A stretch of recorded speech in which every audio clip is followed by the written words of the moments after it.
Hello guys, another video today. Like I say, I'm banking quite a few for when my mother's here, so I'm not recording while she's over. Right, today, this video is going to be about what I call trigger events in EDS. Now, EDS, if you're not sure what it is, I've got the NHS website here, which is, there are various different types obviously. Ehlers-Danlos syndrome is the name for a rare group of rare inherited conditions that affect the connective tissue, which is like your ligaments, your muscles, your joints. It also affects your organs as well, including your skin, because your skin is an organ. It affects your organs as well. Now, the one I've got is what was called EDS type 3, and it affects everything but my heart.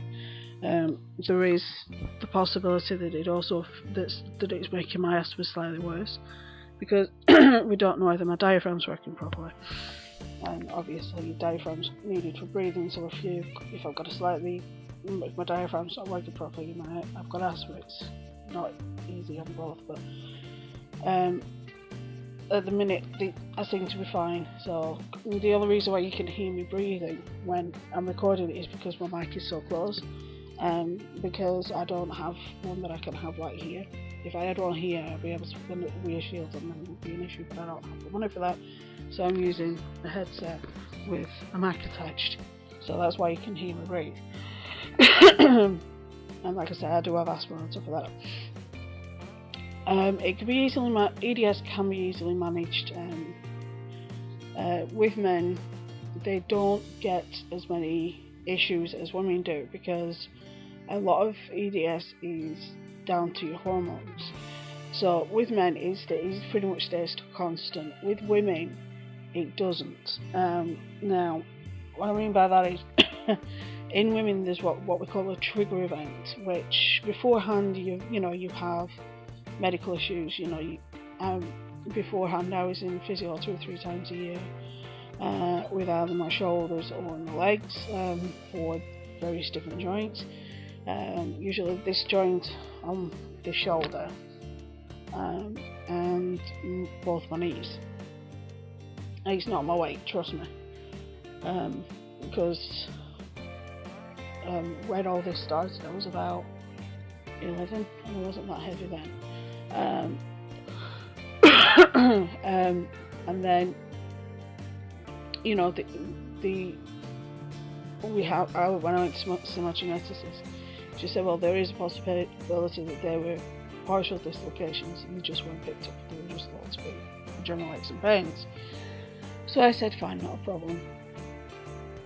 And like I said, everything was manageable up until the February of 2009.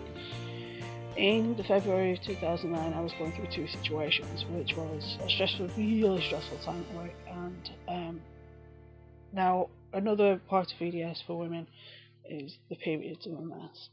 And this particular month, my period was an absolute nightmare. So a combination of the two caused my trigger event. Because with my mum and my cousin, it was pregnancy. Because obviously your hormones are in such a state of confusion when you're pregnant that causes issues. And then because when I said my geneticist discussed it, and she says to me, yeah, I think that's probably what happened. She said, because it can be caused by the trigger event is usually caused by high spikes in hormones, which the high spike meant that the EDS magnified in intensity.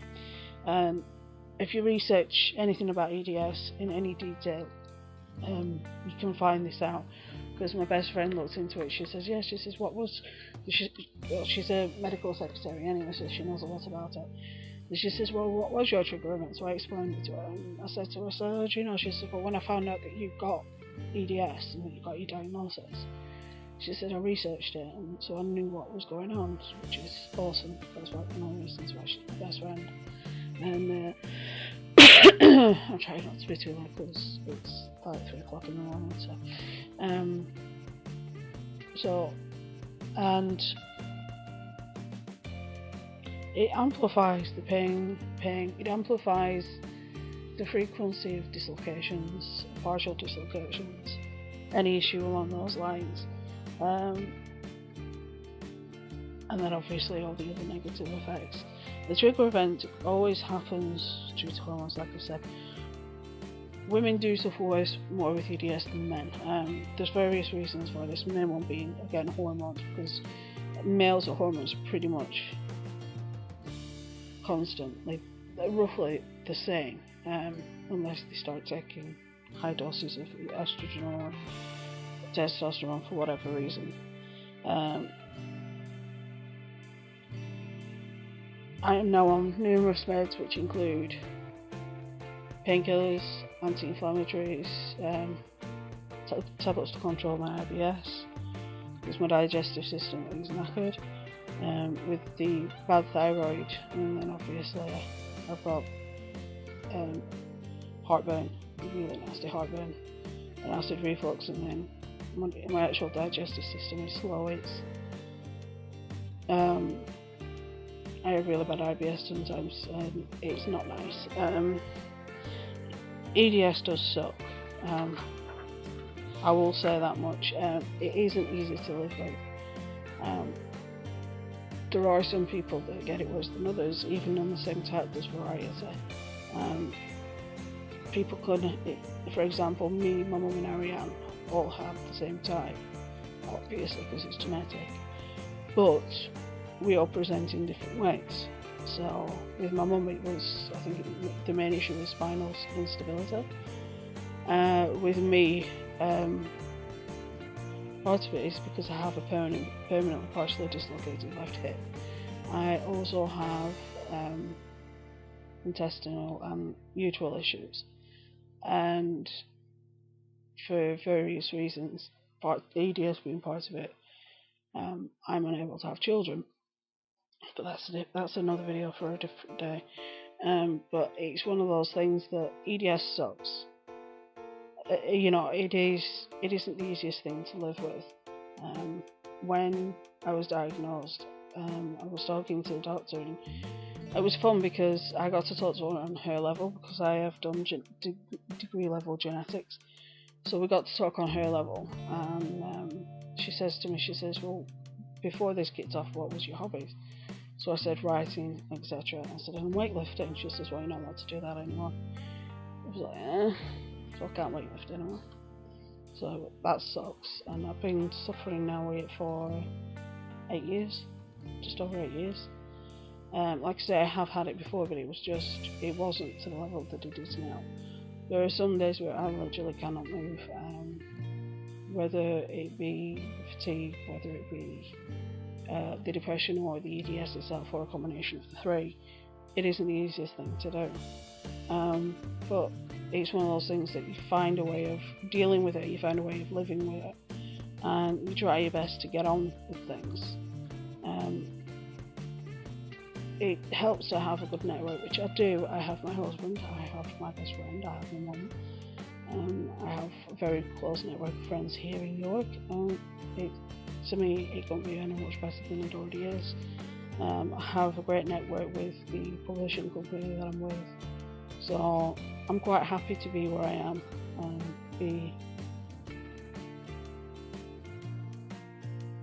in the environments that I'm in at the minute. I am extremely happy about that. So I'm hoping that things will go forward from now on. With a bit of luck, things shall improve, but alas, I doubt it. But this isn't a video to get sympathy or anything, this is just a video to explain what trigger events and EDS are. If you have any questions, especially EDS or writing related, pop them down below and I'll see if I can answer them. Or if there's a topic you want me to cover in another video, let me know and I'll happily cover it by all means. So yeah, if you need anything answered, pop it down below and I will speak to you soon.